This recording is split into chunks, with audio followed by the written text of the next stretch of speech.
Over the course of my life and pursuing outdoor adventures, I've managed to acquire a pretty good chunk of gear.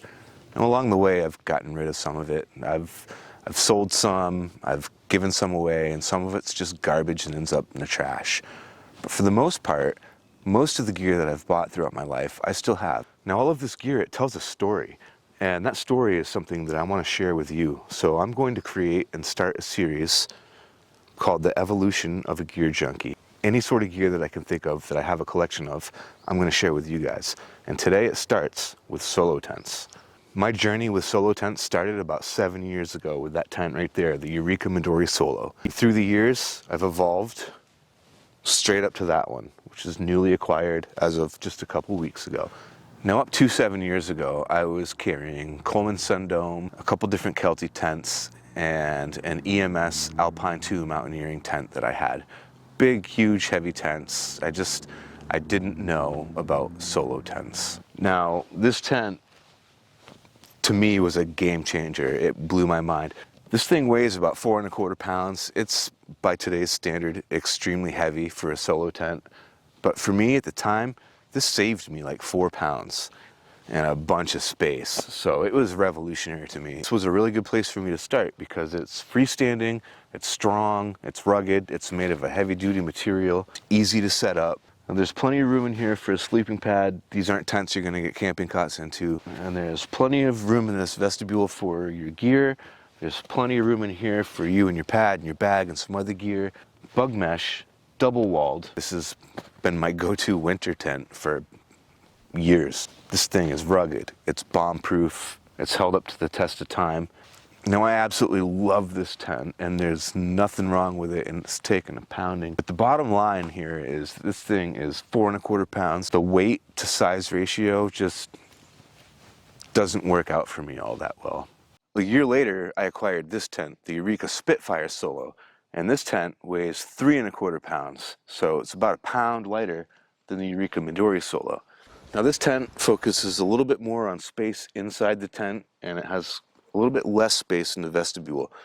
And that's fine with me. I've come to like that actually because I can store my gear inside the tent and it's protected in a tub, and I like that. Now, this is not a freestanding tent, so it absolutely requires stakes to be set up. But it is a double wall tent. It's got a ton of breathability. There's plenty of space in here. It's really fast to set up. I absolutely love this thing. Unfortunately, Eureka does not make this tent anymore. And because they don't make it anymore, I will never, ever get rid of this tent. This thing is absolutely awesome. As time goes on and things change, I've become quite a bit more focused on weight or lack of weight. So this is kind of a heavy tent. You know, I don't use it on the lightweight trips and whatnot, but still to this day, I use this tent. When weight doesn't matter, it's an awesome tent. Like canoe trips and stuff where I'm not portaging for miles and miles. If we're just paddling to a place and setting up camp and breaking down camp and paddling to a place, I still take this tent. This tent is awesome. I love it. I wish they still made this tent, and I wish that they made it in a lighter version. You know, I think this is a 71 denier nylon, so they could really lighten the load here quite a bit. But because it's a heavy-duty material, it's rugged, and to this day, never let me down. I love this tent, still use it, I'll always keep it. However, sometimes weight's an issue, and on those trips where weight matters, neither of these tents are my go-tos anymore. At one point they were, but not anymore, because YouTube kind of ruined me because it exposed me to a whole nother level of gear that I just had absolutely no idea about. And before the Lanshan One Pro came out, I had been doing a lot of researching and wanting to lighten my load, and a whole bunch of my friends had the Lanshan One. And I was gonna buy a Lanshan One. I was all in, I was ready to go. I was gonna purchase one, and one of my YouTube buddies at the time said, "Hey, I hear that they're going to be releasing the Lanshan One Pro, a single wall version of the Lanshan One." And so I held off on purchasing the one and just started playing the waiting game every single day, multiple times a day.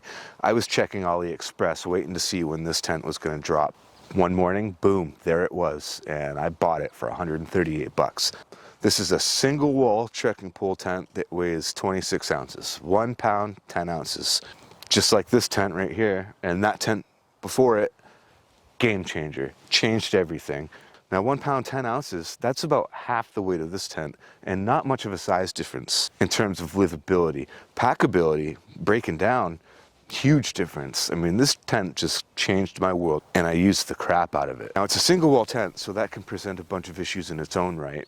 And it's also a trekking pole tent, so it's not freestanding, and finding an area to pitch it can be an issue. Now admittedly, I've never had that issue. I've always been able to find a spot to pitch this. You know, get creative with a rock, or a root, or a tree stump, or something. I've always been able to figure it out. The beauty of this was it cost me 138 bucks. Now you can get one for about 170, and that's a bargain. Probably one of the best deals you can get as far as lightweight solo tents are concerned. But again, trekking pole, single wall. After about 2 years in this, I started doing a whole bunch of research on ultra lightweight, solo, double wall freestanding tents, or semi-freestanding tents. And for months, I studied and researched tents that would fit that bill.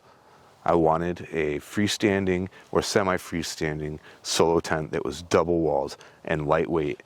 And that's no short order, and those tents are not cheap. And as luck would have it, one day I'm shopping at EMS looking for a backup sleeping pad, and there it was, in all its glory, in stock, right there in front of me, all of a sudden in my hands for a comparable price to what I had seen it for online, the MSR Freelite 1, which is one of the tents that I had been considering. I mean, I'm a gear junkie.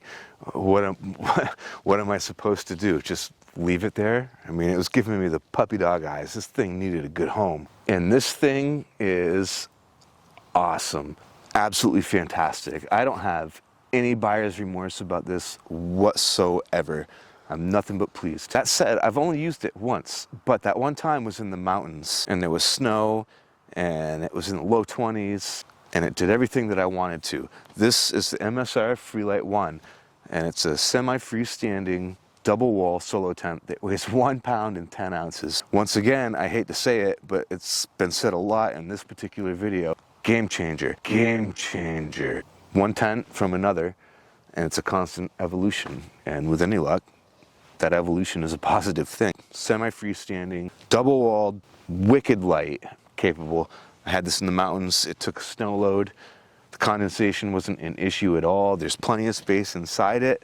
The only section of the tent that really needs to be staked out is the fly, which doesn't necessarily count because even freestanding tents need the fly to be staked out. And the foot end of the tent. I'm looking forward to getting a lot more use out of this thing. This is the tent that I'm going to use on all of my ultralight trips now. When weight matters, this is the tent that I'm going to be using. And to top it all off, the color of this thing is top notch. I wasn't so sure about the red at first. I don't know if you guys can really see that. I know my buddy and solid supporter, Kevin, he loves red. He's going to be all pumped up about it, and I knew that he would be. And he was so pumped up about the red that he was angry about the baby shit brown that they used to cover up all this glorious red. I like the baby shit brown.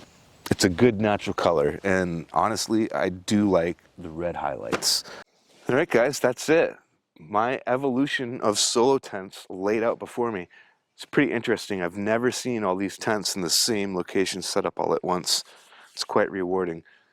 Right from the beginning, to the tent that started it all, to the tent that I've only used once that I'm absolutely head over heels about. This was a lot of fun, and I have plans to do similar videos on all kinds of gear that I have collected throughout the years. The evolution of a gear junkie. This is my first attempt at it, and what do you guys think? Let me know. I appreciate your support. Thank you for watching. I'll see you on the next one.